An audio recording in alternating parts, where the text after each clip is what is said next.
Hello guys, how's it going? It's Jamie here, and you are joining me for 5 Minute Rants, my new series where I'll be bringing up a few topics that I think, I think I need to address, and yeah, just some things that I wanted to talk about. So yeah, first of all, I'll be talking about how expensive games are nowadays, and why they are so expensive, as I have a lot of friends who like to play console, and they are always telling me how expensive their games are.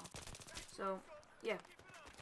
Let's start off. I would like to talk about, first of all, I'd like to talk about console games, as that's one of the first things.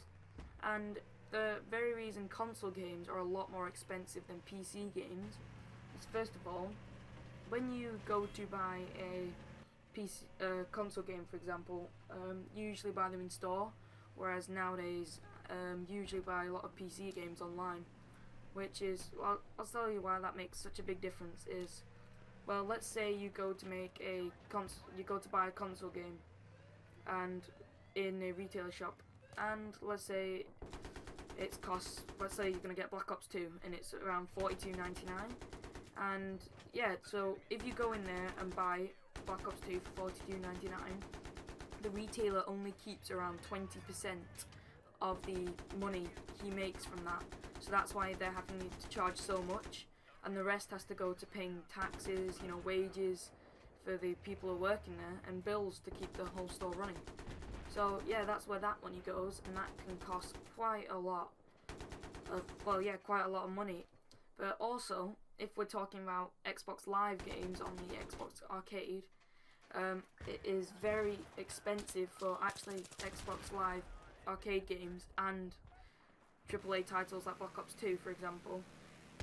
To make their games, because they have to use development kits, which are can be extremely expensive, whereas on PC you can get, well, let's say, quite a bit of free software that can help you with the job, but to do it all for console, it's, yeah, obviously, as I said, a lot more expensive. So let's say they go off and make this game, and it's taken them a few years, like Black Ops did, and they've spent lots and lots of money on creating this game, and, well, obviously they've spent lots of money on it, so they need to charge you for their man hours and how much, working hours and everything.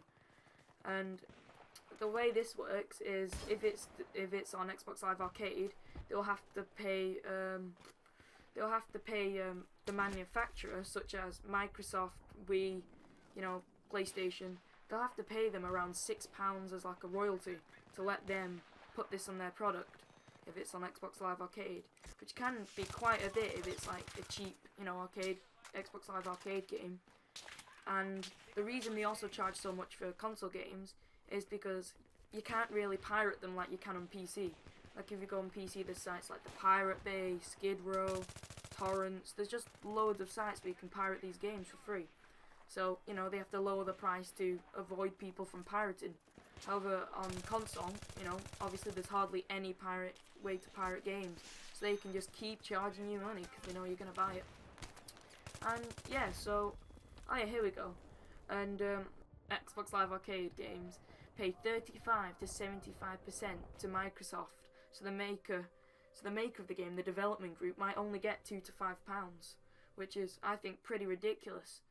But my overall opinion is that if you're planning on getting a game like Black Ops 2, unless you're really into the series, you just wait till, you can get, well, until like the press cools down a bit on it and it becomes a little cheaper, wait till it's not like brand new. So then you might be able to get, hopefully £10 off or something.